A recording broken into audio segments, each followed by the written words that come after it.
সুপ্রিয় দর্শক, আসসালামু আলাইকুম।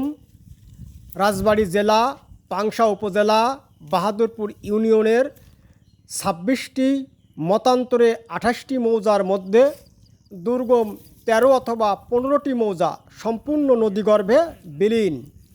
7টি মৌজার আংশিক, এই নিয়ে আমাদের ধারাবাহিক প্রতিবেদনের আজ তৃতীয় দিন।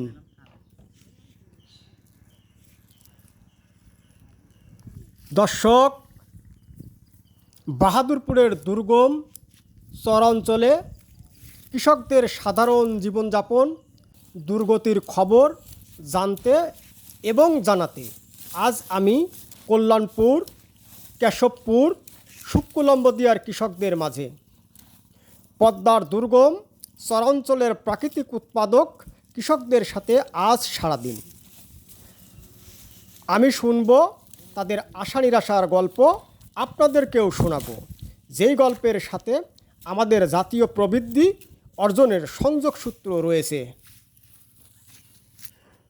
তো দেরি নয়, চলুন দেখি উৎপাদনের কারিগর কৃষকের সরাসরি সাক্ষাৎকার ভিত্তিক ভিডিও, আর জেনে নিই দুর্গম চরাঞ্চলের কৃষকদের জীবনধারা, সংকট, সমস্যা, সম্ভাবনা নিয়ে যত কথা। কৃষক বাদাম তুলছে।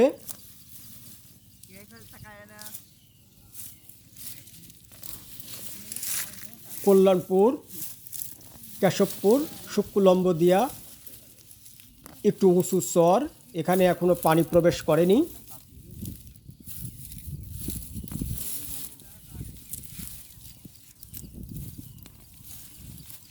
কৃষক একটি একটি করে বাদামের গাছ তুলে হাতে নিচ্ছে।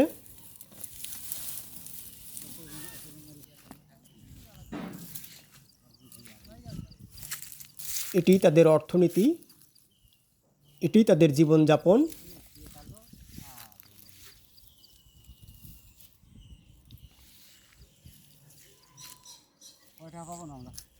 আমরা একজন কৃষকের মুখে কথা শুনতে ধীরে ধীরে তার দিকে এগোচ্ছি। শুনুন তার কথা।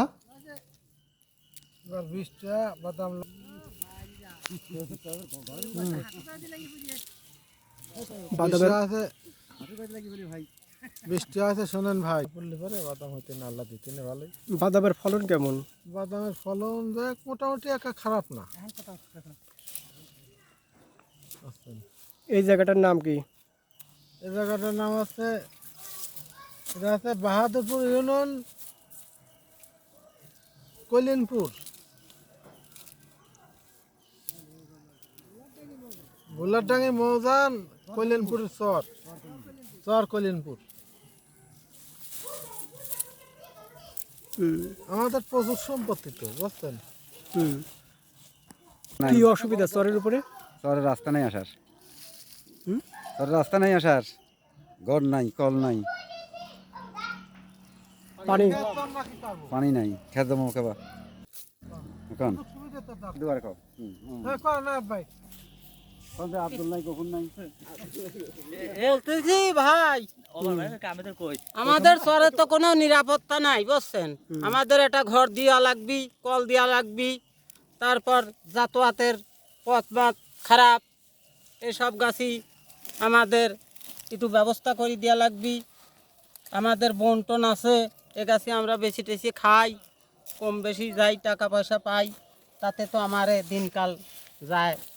এবার বাদাম খরাত হয় নাই, এবার বাদাম ধরেন যে খরাত মার গেছে, আবার বাওড়া বুনেছি, এখন বাওড়া কি হবি কি না হবি সেটা উপর আল্লাহ জানে। দেখা যাক, দেখি আল্লাহ তাল্লাহ যদি দেয় তাহলে পরে বড় ধান ভালো ধান হয়। তো ভালো হয়নি, দেশে বৃষ্টি বাদল নাই, কল টল নাই, তো আর কোনো পানি দেওয়ারও কোনো ব্যবস্থা নাই। সেরকম একটা ব্যবস্থা হলে আমার বাদামটা ভালো হইতো। আমার আর বাদাম ভালো হয়নি, আমার লস যাচ্ছে। ঠিক আছে, আমরা ধান মতো ধানে দেখা যাক কী হয়, যদি আল্লাহ পাক দেয় তাহলে হয়তো ঘাটতিটা, লসটা পূরণ হতে পারে।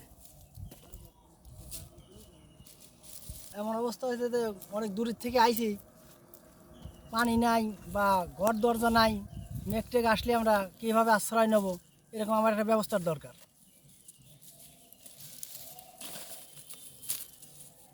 দরকার আমারে, পানি নাই,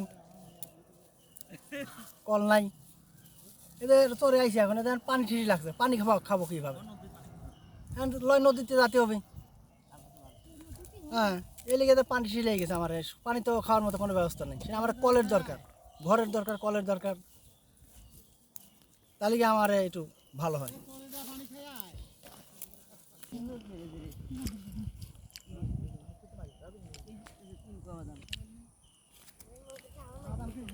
দুর্গম চর অঞ্চলে পুরুষ শ্রমিকের পাশাপাশি মহিলা শ্রমিকরাও কাজ করছে। আপনারা দেখছেন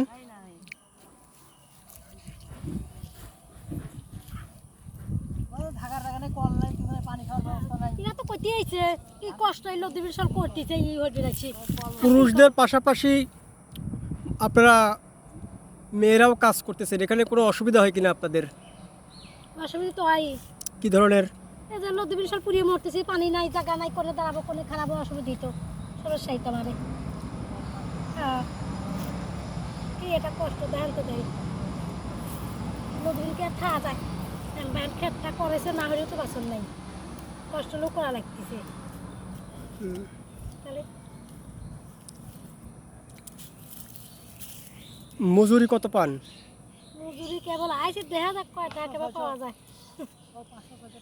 হ্যাঁ, তা তো হয়।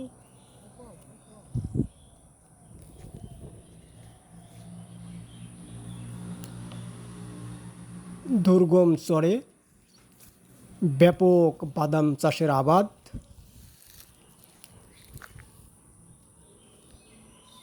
আপনারা দেখতে পাচ্ছেন স্ক্রিনে, তত দূর চোখ যায় শুধু সবুজ আর সবুজ।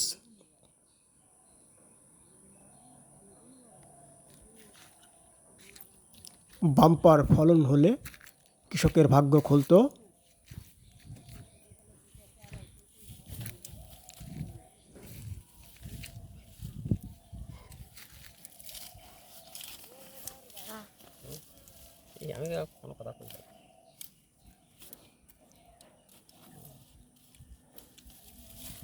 কখন আসছেন চরে?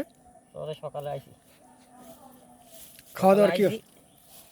খাওয়া দাওয়া করছি, লোক তো কোন খাওয়া জায়গা নাই, কিছু নেই, ছাতি বই দিয়েই কথা আমরা শিখতেছি। হ্যাঁ,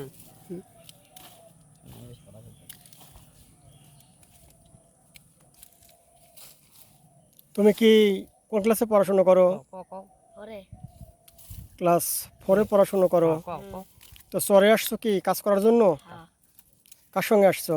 রাবু থাকে। তোমার আব্বুর সঙ্গে আসছো। ও, স্কুল কি এখন বন্ধ? সুপ্রিয় দর্শক, একজন শিশু শ্রমিককে আপনারা দেখতে পাচ্ছেন, দুর্গম চর অঞ্চলের কাজের সঙ্গে যুক্ত, তার বাবার সঙ্গে আসছে।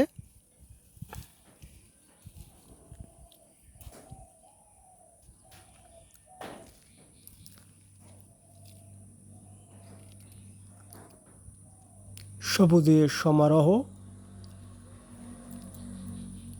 যেদিকে চোখ যায় দিগন্ত জোড়া সবুজ আর শুধু সবুজ। আপনারা লক্ষ্য করছেন দূর দিয়ে, একটু দূর দিয়ে নদী প্রবাহিত হচ্ছে, ও দূরেই পাবনা সদর থানার এরিয়া।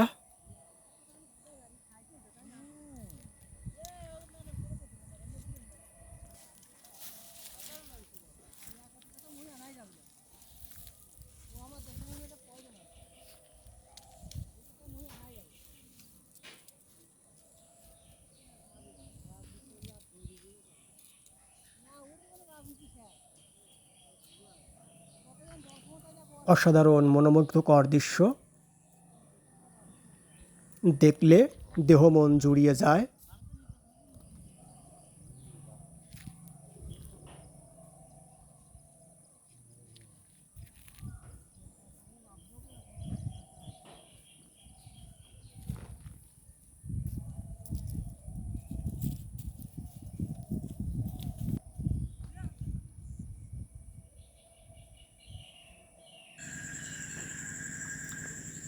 বাদামের স্তূপ দুর্গম চর অঞ্চলে শ্রমিকদের পাশাপাশি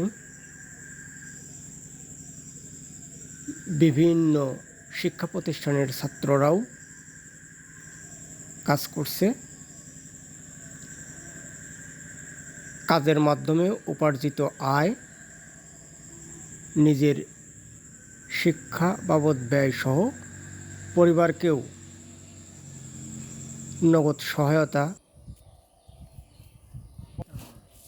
আর আমার পক্ষে আর সম্ভব আছে না,